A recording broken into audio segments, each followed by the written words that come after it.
ಸಿದ್ದರಾಮಯ್ಯ ನೇತೃತ್ವದಲ್ಲಿ ಸಚಿವರ ಜೊತೆ ಬೆಳಗಾವಿ ಅಧಿವೇಶನದ ಕುರಿತು ಸಿಎಂ ಚರ್ಚೆ ನಡೆಸುತ್ತಿದ್ದಾರೆ. ಸಭೆಯಲ್ಲಿ ಬೆಳಗಾವಿಯ ಅಧಿವೇಶನದಲ್ಲಿ ಒಗ್ಗಟ್ಟು ಕಾಯ್ದುಕೊಳ್ಳೋಕೆ ಸಿಎಂ ಮತ್ತು ಡಿಸಿಎಂ ಕಿವಿ ಮಾತು ನೀಡಿದ್ದಾರೆ ಎನ್ನಲಾಗಿದೆ. ಇದರ ಜೊತೆಗೆ ನಾಯಕತ್ವ ಗೊಂದಲದ ವಿಚಾರ ಹೈಕಮಾಂಡ್ ಅಂಗಳದಲ್ಲಿದೆ, ಅಲ್ಲಿಯೇ ಇದೆ. ಇದರ ಬಗ್ಗೆ ತೀರ್ಮಾನ ಆಗುತ್ತೆ. ನಾವು ಯಾವುದೇ ಗೊಂದಲಗಳಿಗೆ ಎಡೆ ಮಾಡಿಕೊಡಬಾರದು ಅಂತ ಸಿಎಂ ಸಭೆಯಲ್ಲಿ ಸಚಿವರಿಗೆ ತಾಕೀತು ಮಾಡಿದ್ದಾರೆ ಎನ್ನಲಾಗಿದೆ. ಡಿಸೆಂಬರ್ 9ರಂದು ಸಿಎಂ ಸಿದ್ದರಾಮಯ್ಯ ಶಾಸಕಾಂಗ ಸಭೆಯನ್ನು ಕರೆದಿದ್ದಾರೆ. ಸಚಿವರು ಶಾಸಕರನ್ನ ಅಧಿವೇಶನದಲ್ಲಿ ವಿಶ್ವಾಸ ಹಾಗೂ ಸಮನ್ವಯತೆ ತೆಗೆದುಕೊಳ್ಳಲು ಸಭೆ ಕರೆಯಲಾಗಿದೆ. ಸಭೆಯಲ್ಲಿ ಕುರ್ಚಿ ಬಿಕ್ಕಟ್ಟು, ಸರ್ಕಾರದ ವಿರುದ್ಧ ಅವಿಶ್ವಾಸ ಗೊತ್ತುವಳಿ, ವಿಪಕ್ಷಗಳ ಟೀಕೆ, ಸದನದ ಒಳಗೆ ಹಾಗೂ ಹೊರಗಿನ ಹೋರಾಟಕ್ಕೆ ಪ್ರತ್ಯುತ್ತರ ನೀಡಲು ಶಾಸಕರನ್ನ ಒಗ್ಗೂಡಿಸಲು ಸಿಎಂ ಸಭೆ ಕರೆದಿದ್ದಾರೆ. ಬಿಜೆಪಿ ಅವಿಶ್ವಾಸ ನಿರ್ಣಯ ಮಂಡನೆ ವಿಚಾರದ ಬಗ್ಗೆ ವಿಧಾನಸೌಧದಲ್ಲಿ ಮಾತನಾಡಿದ ಸಚಿವ ರಾಮಲಿಂಗಾರೆಡ್ಡಿ, ಬಿಜೆಪಿಯವರು ಇರೋದೇ 63-64 ಜನ ಮಾತ್ರ. ನಮ್ಮಲ್ಲಿ 140 ಜನ ಇದ್ದೀವಿ. ಅವರು ಈ ಹಿಂದೆ ಅಧಿಕಾರದಲ್ಲಿದ್ರು. ಆಗ 3 ವರ್ಷಕ್ಕೆ 3 ಸಿಎಂ ಬದಲಾದ್ರು. ಶೆಟ್ಟರ್, ಸದಾನಂದಗೌಡ, ಯಡಿಯೂರಪ್ಪ ಸಿಎಂ ಆಗಿದ್ರು. ಫಸ್ಟ್ ಅವರ ಮನೆಯೊಳಗಿರೋದನ್ನ ನೋಡಿಕೊಳ್ಳಲಿ ಅಂತ ಹೇಳಿದ್ರು. ಇನ್ನು ಇದೇ ವಿಚಾರವಾಗಿ ಕಾಂಗ್ರೆಸ್ನ ನಾಯಕ ಸಲೀಂ ಅಹಮದ್ ಕೂಡ ಪ್ರತಿಕ್ರಿಯಿಸಿದ್ದಾರೆ. ನಾಯಕತ್ವ ಬದಲಾವಣೆ ಬಗ್ಗೆ ಬಿಜೆಪಿಯವರು ಅವಿಶ್ವಾಸ ನಿರ್ಣಯ ಮಂಡಿಸ್ತಾರೆ ಅಂತ ಸುದ್ದಿ ಅಲ್ವಾ? ಎಷ್ಟು ಜನ ಇದ್ದಾರೆ? ಅವರು ಇರೋದೇ 60-65 ಜನ ಇದ್ದಾರೆ ಅಷ್ಟೇ. ಅವರು ನಾವು 140 ಜನ ಇದ್ದೀವಿ. ಆಮೇಲೆ ನಮ್ಮಲ್ಲಿ ಎಲ್ಲ ಸಣ್ಣ ಪುಟ್ಟ ಲೋಪದೋಷಗಳಿತ್ತು, ಇಲ್ಲ ಅಂತೇನಿಲ್ಲ, ಅದೆಲ್ಲ ಕೂಡ ಸರಿ ಮಾಡ್ಕೊಂಡಿದ್ದೀವಿ. ಆದರೆ ಬಿ ಜೆ ಪಿಲಿ ಇದ್ದಷ್ಟು ಗುಂಪು ರಾಜಕೀಯ ನಮ್ಮಲ್ಲಿಲ್ಲ. ಸಿದ್ದರಾಮಯ್ಯ ಅವರ ಮತ್ತು D K Shivakumar breakfast meeting ಏನಾಗಿದೆ, ಬಿಜೆಪಿ JDS ಅವರಿಗೆ ಕಪಾಳ ಮೋಕ್ಷ ಅಂತ ಹೇಳಿದೆ. ಯಾಕಂತ ಹೇಳಿದ್ರೆ ಇವತ್ತು ಸರ್ಕಾರ ಬಿದ್ದೋಗತ್ತೆ, ನಾಳೆ ಬಿದ್ದೋಗತ್ತೆ, ಅವ್ರ ಪಕ್ಷ ಡಿವೈಡ್ ಆಗತ್ತೆ ಅಂತ. ಕಾಂಗ್ರೆಸ್ ಪಕ್ಷ ಯಾವತ್ತೂ ಏನಾಗೋದಿಲ್ಲ. ನಮ್ದು ಇರೋದು ಹೈಕಮಾಂಡ್ ಪಕ್ಷ.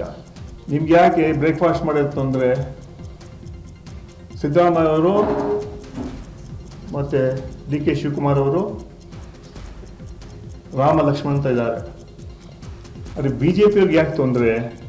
ನಮ್ಮಲ್ಲಿ ಸಣ್ಣ ಪುಟ್ಟ ಭಿನ್ನಾಭಿಪ್ರಾಯ ಇರ್ಬೋದು, ಆದರೆ ಅದನ್ನ ಸರಿ ಮಾಡಲಿಕ್ಕೆ ಪಕ್ಷದ ವರಿಷ್ಠ ಹೈಕಮಾಂಡ್ ಇದ್ದಾರೆ. ಅದರಿಂದ BJPಯವರು ನಿಮ್ಮ ಕರ್ತವ್ಯಗಳನ್ನು ನೀವು ಮಾಡಿ, ಮೋಸ್ಟಲ್ಲಿ ಕಲ್ಲು ಹುಡುಕುವಂಥ ಕೆಲಸ BJPಯವರು ಮಾಡಬೇಡಿ. ರಾಜ್ಯದಲ್ಲಿ ದಲಿತ ಸಿಎಂ ಸ್ಥಾನದ ಕೂಗು ಜೋರಾಗಿದೆ. ಪರಮೇಶ್ವರ್ಗೆ ಸಿಎಂ ಸ್ಥಾನ ನೀಡುವಂತೆ ಅಭಿಮಾನಿಯೊಬ್ಬ ರಕ್ತದಲ್ಲಿ ಪತ್ರ ಬರೆದಿದ್ದಾನೆ. ತುಮಕೂರಿನಲ್ಲಿ ದಲಿತ ಸಂಘಟನೆ ಪ್ರತಿಭಟನೆ ನಡೆಸಿದ್ದು, ಅಂಬೇಡ್ಕರ್ ಪುತ್ಥಳಿ ಮುಂದೆ ಸಾಮೂಹಿಕವಾಗಿ ಪತ್ರ ಬರೆದು ಹೈಕಮಾಂಡ್ಗೆ ಪ್ರತಿಭಟನಾಕಾರರು ಒತ್ತಾಯಿಸಿದ್ದಾರೆ. 2 ಬಾರಿ ಕೆಪಿಸಿಸಿ ಅಧ್ಯಕ್ಷರಾಗಿ ಪಕ್ಷ ಅಧಿಕಾರಕ್ಕೆ ತಂದಿರುವ ಪರಮೇಶ್ವರ್ಗೆ ಸಿಎಂ ಸ್ಥಾನ ನೀಡುವಂತೆ ಬೆಂಬಲಿಗರು ಒತ್ತಾಯಿಸಿದ್ದಾರೆ.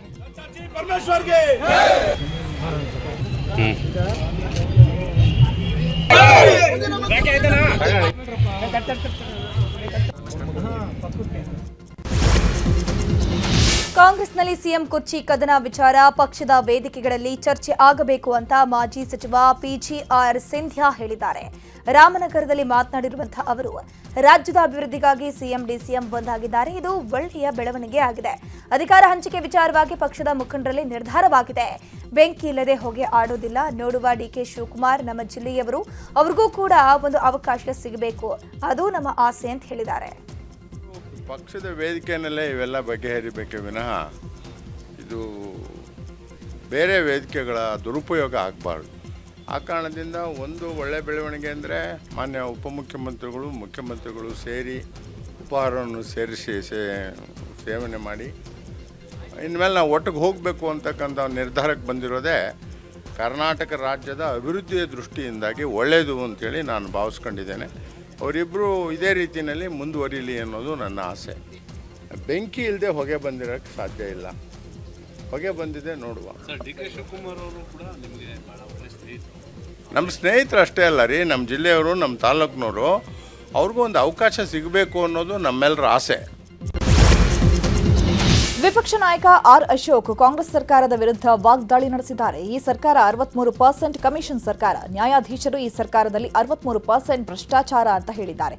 ಭ್ರಷ್ಟಾಚಾರದಲ್ಲಿ ಕರ್ನಾಟಕ 5ನೇ ಸ್ಥಾನದಲ್ಲಿದೆ. ನಿಮಗೆ ಮಾನ ಮರ್ಯಾದೆ ಇದ್ರೆ ರಾಜೀನಾಮೆ ಕೊಟ್ಟು ಮನೆಗೆ ಹೋಗಿ ಅಂತ ವಾಗ್ದಾಳಿ ನಡೆಸಿದ್ದಾರೆ.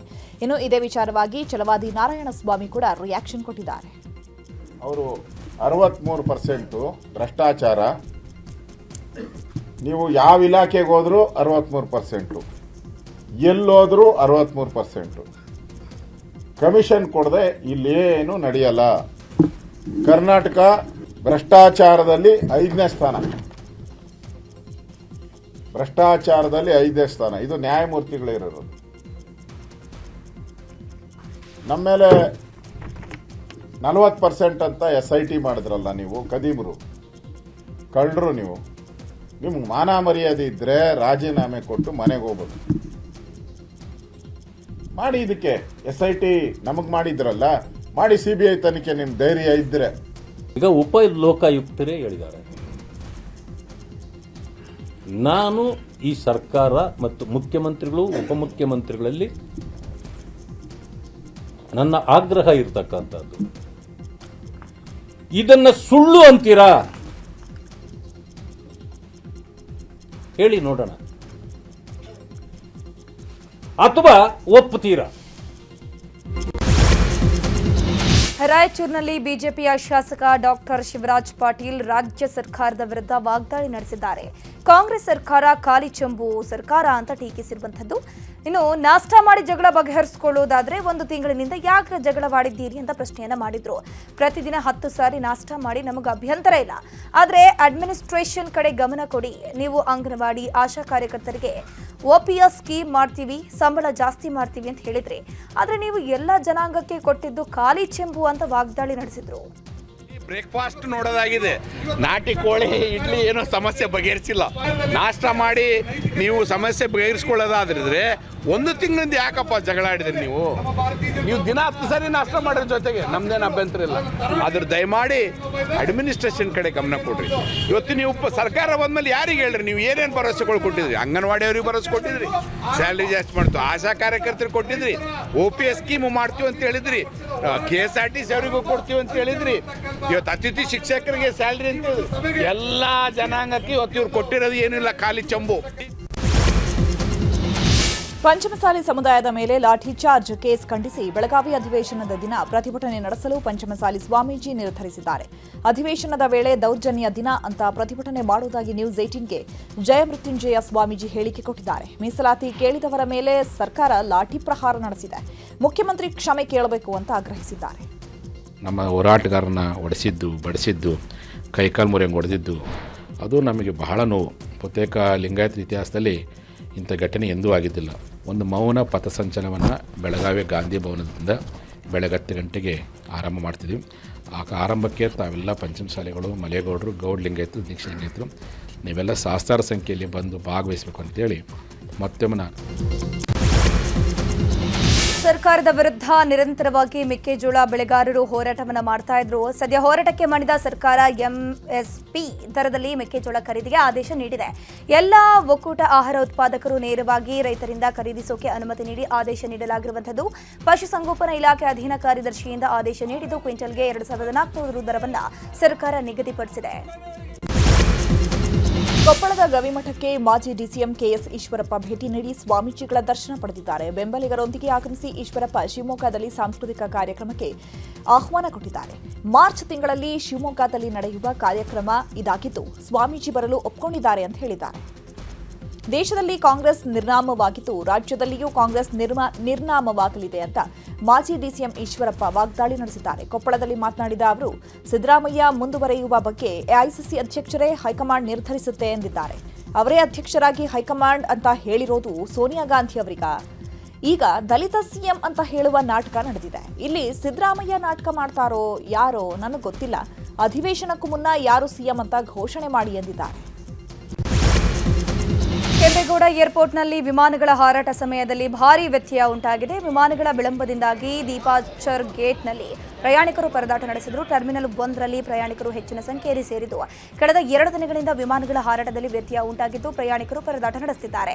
ಇಂಡಿಗೋ ವಿಮಾನದಲ್ಲಿ ಪೈಲಟ್ ಮತ್ತು ಸಿಬ್ಬಂದಿ ಕೊರತೆಯಿಂದಾಗಿ ಸಮಸ್ಯೆ ಆಗ್ತಿದ್ದು ಇಂಡಿಗೋ ಏರ್ಲೈನ್ಸ್ ಸಿಬ್ಬಂದಿ ವಿರುದ್ಧ ಪ್ರಯಾಣಿಕರು ತಮ್ಮ ಆಕ್ರೋಶ ವ್ಯಕ್ತಪಡಿಸಿದ್ದು. ಹಾವೇರಿಯಲ್ಲಿ ಮತ್ತೆ ಕೇಸರಿ ಹಾಗೂ ಹಿಜಾಬ್ ವಿವಾದ ಮುನ್ನೆಲೆಗೆ ಬಂದಿದೆ. ಜಿಲ್ಲೆಯ ಹಾನಗಲ್ ತಾಲೂಕಿನ ಅಕ್ಕಿ ಆಲೂರಿನ ಕಾಲೇಜಿನಲ್ಲಿ ಕೇಸರಿ ವರ್ಸಸ್ ಹಿಜಾಬ್ ವಿವಾದ ಸೃಷ್ಟಿಯಾಗಿದೆ. ನೂರಾರು ವಿದ್ಯಾರ್ಥಿಗಳು ಕೇಸರಿ ಶಾಲು ಧರಿಸಿ ತರಗತಿಗೆ ಹಾಜರಾಗಿದ್ದಾರೆ. ಕಾಲೇಜಿಗೆ ವಿದ್ಯಾರ್ಥಿನಿಯರು ಹಿಜಾಬ್ ಧರಿಸಿ ಬರ್ತಿದ್ದಾರೆ ಅನ್ನೋ ಆರೋಪ ಇದೆ. ಈ ಹಿನ್ನೆಲೆ ಹಿಜಾಬ್ಗೆ ಪ್ರತಿಕಾರವಾಗಿ ವಿದ್ಯಾರ್ಥಿಗಳು ಕೇಸರಿ ಶಾಲು ಧರಿಸಿ ಬಂದಿದ್ದಾರೆ. ಹಿಜಾಬ್ ತೆಗೆಸಿದ ಬಳಿಕವಷ್ಟೇ ಕೇಸರಿ ಶಾಲು ತೆಗೆಯುವುದಾಗಿ ವಿದ್ಯಾರ್ಥಿಗಳು ಪಟ್ಟು ಹಿಡಿದಿದ್ದಾರೆ. ಏನೋ ಹಿಜಾಬ್ ವಿವಾದದ ಬಗ್ಗೆ ಪ್ರಿನ್ಸಿಪಾಲ್ ವೀರೇಶ್ ಕುಮ್ಮೂರು ಹೇಳಿಕೆ ಕೊಟ್ಟಿದ್ದಾರೆ. ಕಾಲೇಜು ಒಳಗಡೆ ಬರುವಾಗ ವಿದ್ಯಾರ್ಥಿಗಳು ಯೂನಿಫಾರ್ಮ್ನಲ್ಲಿ ಬರಬೇಕು.